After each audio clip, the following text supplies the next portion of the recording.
오늘부터 전월세 신고제가 시행되고 다주택자의 양도세가 중과되는 등 부동산 시장에 큰 변화가 예상됩니다. 구체적인 내용과 전망까지 전문가와 함께 짚어보겠습니다. 윤지혜 부동산114 수석연구원 나오셨습니다. 어서 오십시오. 네, 네, 안녕하세요. 네. 연구원님 먼저 임대차 3법의 마지막 퍼즐로 불리지 않습니까? 네. 전월세 신고제가 오늘부터 시행되는 거죠. 어떤 네. 제도입니까? 일단 임대차 3법에 대한 취지부터 확인을 하셔야 될 것 같아요. 일단 계약갱신 청구권과 전월세 상한제와 관련된 부분이 작년 7월 말에 시행이 됐었고요. 네. 그 이후에 사실 시스템 정비 이슈 때문에 전월세 신고제는 시행을 못하다가 이번에 이제 시행을 하게 됩니다. 간단합니다. 명칭 그대로 전월세 계약이 이루어지게 되면 임차인과 임대인이 30일 이내에 시군구청에 신고하게 돼 있고요. 신고를 안 하게 되면 100만 원, 최대 100만 원 정도의 과태료가 부과됩니다만 1년 정도의 유예 기간이 있다 보니까 일단은 시장 투명성 확보 차원에서 시행되는 제도다 할 수 있고요. 앞서 설명드린 임대차 2법의 후선 지원 성격이 강한 그런 제도라고 할 수 있습니다. 예. 네. 구체적인 금액이 있습니다. 전세 보증금이 6천만 원을 넘거나 월세가 30만 원을 넘는 경우 예. 둘 중에 하나라도 포함이 되면 대상이 되는 거죠? 네, 맞습니다. 둘 중에 하나라도 해당 사항이 있다면 당연히 30일 내에 신고를 해야 되는 거고요. 네. 다만 도 단위에서는 경기도를 제외하고는 도지역에서는 신고할 의무가 없고요.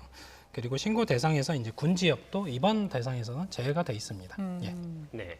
그런데 최근 들어서 제주에서 한 달 살기 그리고 네. 고시원 등에서 생활하시는 분들도 있을 텐데 예. 이것 같은 경우에도 신고를 해야 되는 겁니까? 일단 초단기 계약이라고 해서 30일 이내에서 이루어지는 계약은 따로 신고할 의무는 없습니다. 다만 특징적인 부분들은 이 부분들을 악용할 여지가 있죠. 그래서 30일 단위로 계속 계약을 하시는 케이스들이 생길 수가 있어요. 그러다 보면 30일을 초과하지 않습니까? 그런 경우에는 신고해야 된다 이렇게 명시해 있습니다. 네. 누적했을 그렇습니다. 때 30일을 넘으면 신고해야 네. 된다 이 말씀이신 네, 거죠? 맞습니다. 예. 구체적인 신고 방법도 좀 알아보겠습니다. 계약 네. 체결을 하면 누가 어디에 언제까지 신고를 해야 하는 건지 설명해 주시죠. 기본적으로는 임차인과 임대인이 공동으로 신청을 하게 돼 있습니다. 30일 이내에 시군구청에 신고를 하면 되는데요. 네. 다만 이 부분들은 아까 설명드린 것처럼 30일 이내에 신고를 안 했다고 해도 일단 정부가 1년여 정도의 유예 기간을 줬다 보니까 예. 1년 동안은 신고할 의무는 없습니다. 다만 거기에 대해서 이제 과태료를 물지 않겠다는 거죠. 그래서 일종의 이제 계도 기간이라고 표현을 하는데 그렇다고 1년이 지난 후에 신고해도 과태료를 무냐하면 그 자진 신고했을 때는 1년이 지난 다음에 신고를 하더라도 일단은 그 부분은 과태료를 물지 않는다 이렇게 평가를 하고 있습니다. 그래서 사실은 1년여 동안은 일단 유예 기간 동안은 크게 그 부분과 관련된 진통은 없을 것 같고요. 1년이 지난 다음에 그 이전의 거래 계약을 신고하더라도 과태료는 물지 않습니다만 1년이 지난 다음에 그때부터 이루어지는 계약들은 당연히 30일 내에 신고를 안 하면 과태료 대상이 됩니다. 예. 네. 지금 관련된 그래픽이 쭉 나가고 있는데 앞서 그래픽이 좀 나가긴 했습니다. 그런데 예. 그 임차인과 임대인 입장에서는 이 신고하는 게 또 번거로울 수가 있어서 예. 공인중개사분들이 대신 신고도 가능한 거죠? 예, 그 대위해서 공인중개사분이 위임장을 받게 되면 그 위임장을 근거로 해서 그 거래 신고 양식이 있습니다. 거기에 보시면 임차인과 임대인의 이제 개인 정보를 적게 돼 있고요. 거기서 이제 물건 현황과 관련된 정보를 적고 나머지 이제 계약과 관련된 날인을 하고 나서 공인중개사 분에게 위임을 하게 되면 그 부분을 기준으로 공인중개사가 신고를 대위할 수도 있고요. 그리고 온라인상에서도 신고를 할 수 있게 제도가 정비됐기 때문에 간편하게 집에서 온라인으로 신고하셔도 됩니다. 예. 네. 이제 아무래도 임대차 시장의 정보가 투명하게 공개가 될 수 있고 또 임차인의 권익이 보호될 수 있다라는 기대감이 나옵니다. 하지만 또 네. 그 반면에는 임대인 입장에서는 이게 새로운 규제로 받아들여질 수 있잖아요. 네. 그런 부담이 또 다른 세입자에게 좀 전가될 수도 있지 않을까라는 우려도 나오지 않습니까? 앞서 설명드린 것처럼 임대차 2법과 관련된 후선 지원 성격이 강하다라고 설명을 드렸는데 그 의미가 뭐냐면 굉장히 중립적인 이슈입니다. 말 그대로 정부가 얘기하는 것처럼 거래 투명성을 확보하려는 차원이기 때문에 명분은 명확하고요. 다만 말씀하신 대로 이제 다주택자분들 같은 경우 혹은 임대를 주시는 분들 같은 경우는 이 부분 소득이 노출되다 보니까 과세를 목적으로 하는 부분들이 아니냐 하고 우려하시는 부분들이 없지 않습니다만 일단 과세와 관련된 부분은 지금 당장은 정부가 그 부분을 목적으로 하고 있지는 않고요. 다만 중장기적으로는 그 부분들이 논란이 될 수는 있습니다만 일단 소득 부분이 명확하게 노출이 되는 부분에 있어서 적정한 세금 확보 차원이라면 일정 수준 감내하셔야 되는 상황이라고 할 수 있고요. 일단 음성적으로 거래되던 그 거래 건수들이 임차인을 중심으로 이제 확정일자가 자동으로 부여되면서 그분들을 보호하려는 취지가 강하다 보니까 일단 세원 확보와 관련된 문제점은 앞으로 한 2년에서 한 3년 정도 이 제도를 시행하고 나서 불거질 수 있는 이슈긴 합니다. 네, 그러니까 말씀하신 내용을 들어보면 당장은 이 과세 목적의 전월세 신고제는 아니다. 하지만 장기적으로, 중장기적으로는 어떻게 될지 모른다라는 부분을 말씀을 해주신 것 같은데 맞습니다. 만약에 예. 이 과세 목적으로 실제로 그 사용이 된다면 임대인 입장에서는 세원이 소득이 추가로 노출이 되는 거고 그에 따라서 자연스럽게 소득세도 더 많이 내야 되는 거잖아요. 그런데 네, 맞습니다. 시장에서 나오는 우려는 그렇게 임대인에게 부과된 그 추가적으로 부과된 세금이 결국 집을 빌린 사람, 임차인에게 전가시키는 것 아니야 이런 우려가 나오고 있는 거지 않습니까? 그거는 이제 소득세의 수준이 본인이 이제 임대 수입을 올리는 수준에서 얼만큼 차출이 되느냐에 따라 틀린데요. 최근처럼 이제 종부세와 양도세와 관련된 이슈들이 커지는 것처럼 재산세도 그렇고요. 그 이슈 같은 경우는 워낙에 세금 인상폭이 크다 보니까 그분들을 월세입자에게 혹은 전세입자에게 전가하는 이슈가 있는 반면에 지금 임대차 신고제와 관련된 세원 노출 같은 경우는 사실은 이 부분에 대해서 지출되는 비용이 어느 정도 수준이냐에 따라서 전가될 여지는 분명히 있습니다. 다만 전가되는 수준은 조금 더 면밀하게 따져볼 필요가 있다는 거죠. 네. 당장은 과세 목적으로 활용되는 것까지는 확정된 게 아니기 때문에 추가적으로 제도의 안착까지는 좀 지켜봐야 된다 이런 네, 말씀이신 것 맞습니다. 같습니다. 1년여 정도는 시행을 해보고 그 다음에 이제 후행적으로 판단할 필요가 있습니다. 네, 조금 더 지켜봐야 할 것 같고요. 그리고 또 다주택자와 단기 거래자에 대한 양도세 인상도 오늘부터 시행이 됐습니다. 예. 얼마나 올라가는 건지 좀 구체적인 내용 정리해 주시죠. 예, 일단 뭐 3주택 이상 다주택자분들 같은 경우는 양도하기가 굉장히 힘들어진 상황이죠. 과거에는 그러니까 어제까지였죠. 5월 31일까지는 최대 65% 수준까지 양도세를 부과했다면 오늘부터는 75%까지 최대 부과하고요. 그리고 2년 미만 단기적으로 이제 거래하시는 경우들이 있지 않습니까? 네. 이 경우에는 기존에는 최대 한 40% 수준에서 부과가 됐다면 앞으로는 60%에서 한 70% 수준까지 중과가 됩니다. 예. 그리고 종합부동산세와 관련된 이슈도 있습니다만 지금 현재 일반세율이 0.5에서 2.7% 수준이었습니다. 이 부분도 0.6에서 3% 수준까지 올라가고요. 3주택 이상이거나 2주택자 중에서 이제 규제 지역에 가지고 계신 분들 같은 경우는 기존에는 최대 3.2% 수준이었다면 최대 6% 수준까지 올라가게 됩니다. 체감상 2배 이상 뛸 수 있는 수준으로 사실 보유세 부담이 늘어나는 거고요. 그리고 법인과 관련돼서는 6% 단일 세율로 부과를 하게 됩니다. 예. 네, 지금 그래픽이 나가고 있는데 이 개정된 부분을 좀 보면 결국 3주택 이상자 같은 경우에는 기본 세율의 예. 중과 세율이 30%포인트가 추가로 더 그 얹어지니까 결국 그래서 75%. 네, 그래서 75%가 되는 거고 양도 차익 그러니까 그 내가 실제로 얻는 이익이 10억일 경우에 7억 5천만 원을 세금으로 내야 된다 이런 말씀이신 뭐 거죠? 간단하게 계산하면 그렇습니다. 네. 예. 알겠습니다. 일단 이렇게 다주택자에 대한 양도소득세 중과가 사실 오늘부터 시작이 됐는데 네. 정부의 원래 목표는 이렇게 유예 기간을 뒀지 않습니까? 네, 6월 유예기간 1일 뒀습니다. 그러니까 오늘이 되기 전에 다주택자가 이런 세금 부담을 그 피하기 위해서 미리 시장에 갖고 있던 매물들을 내놓으면 자연스럽게 공급이 늘어나고 집값이 떨어질 것이다 이런 기대가 있었는데 사실상 그런 기대 예상은 빗나갔다라고 봐야 되는 겁니까? 그러니까 원하는 만큼 나오지는 않았습니다만 실제 시장에 나오긴 했습니다. 그 부분들이 일부 시장에서 이제 소화가 된 국면이고요. 그리고 특징적인 부분들은 작년에 이제 710 대책을 발표하면서 최대 75% 앞서 설명하신 20% 포인트의 중과 대상을 늘리는 그러니까 징벌적인 과제를 하다 보니까 네. 사실은 현재 시점부터는 더 물건을 팔기 어려워진 상황일 뿐더러 작년부터 올해까지 이미 아까 설명드린 것처럼 다주택자의 경우 65%까지 중과 상태였습니다. 예. 그래서 그 제도 상에서도 중과 대상이다 보니까 그래서 팔지 못하신 분들이 상당했고 그러다 보니까 증여 거래가 역대 최대를 기록하는 우회 수단으로서 활용되는 그런 형태가 나타났고 그래서 일부는 정리를 하셨고 일부는 증여로 돌아서셨고요.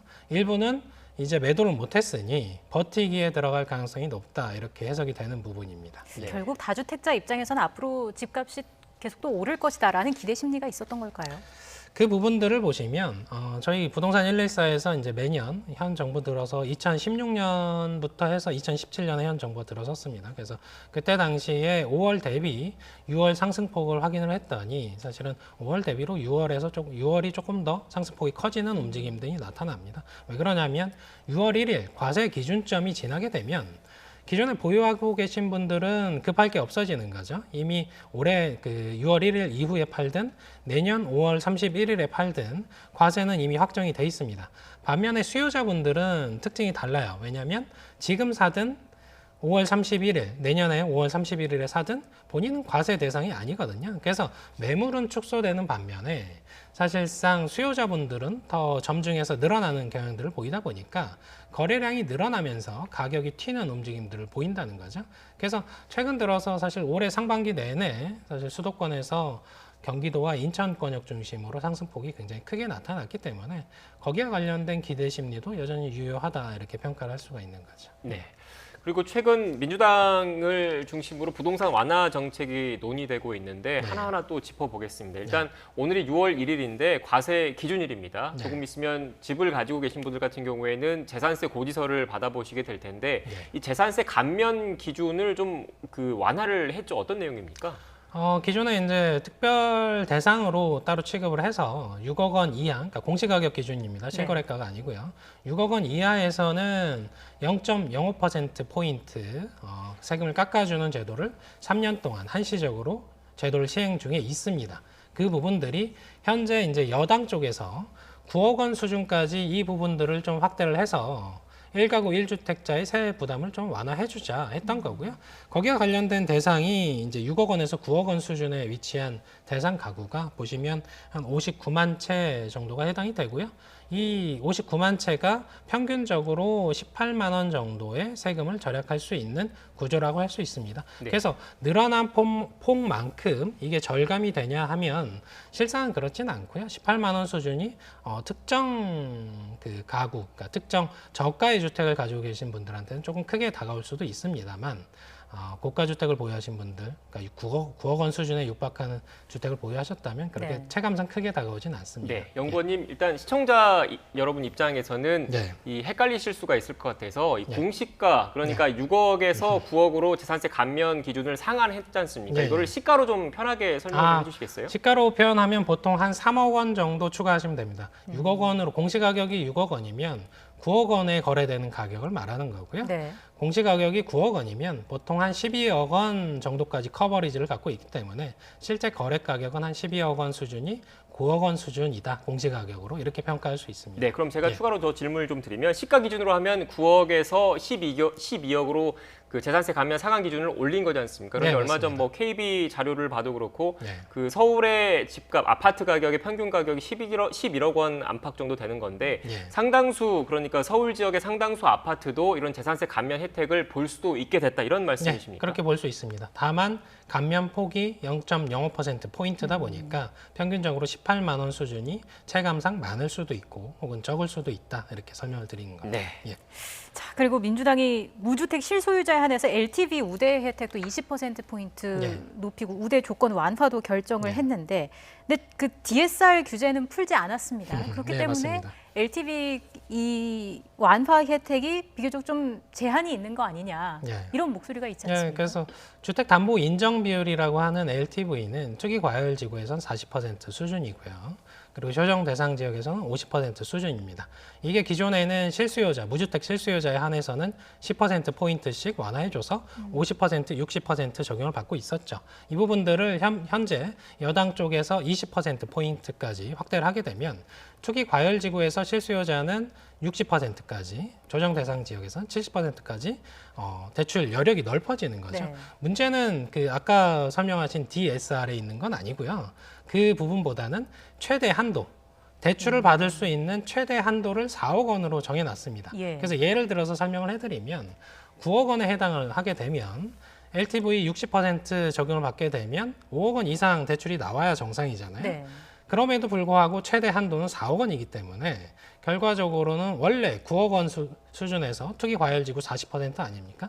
3억 6천밖에 안 나오던 건데 결과적으로는 최대 한도가 4억 원이니까 그 한도를 넓혀주더라도 4천만 원 정도밖에 늘어나지 않는 결과가 나오는 거죠. 그래서 실상은 대출 규제 완화 폭 20%포인트가 커 보일 수 있습니다만 예. 그 최대치를 4억 원으로 정하면서 사실은 눈 가리고 앙호하는 게 아니냐 이런 평가들이 일부 나오는 겁니다. 예. 네.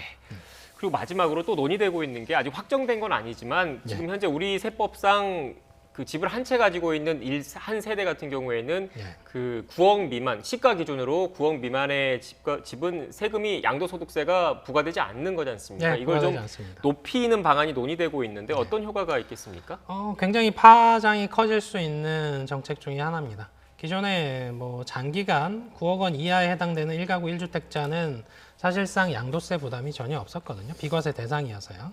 그 부분을 실거래가 기준입니다. 이 부분은. 그래서 이 부분이 12억까지 넓혀지게 되면 어떤 효과가 발생을 하냐면 굉장히 그 기준점이라는 게 굉장히 커지지 않습니까? 그래서 서울에서의 평균 가격이 11억 원이기 때문에 1가구 1주택자에 대한 혜택이 굉장히 강해지는 거죠.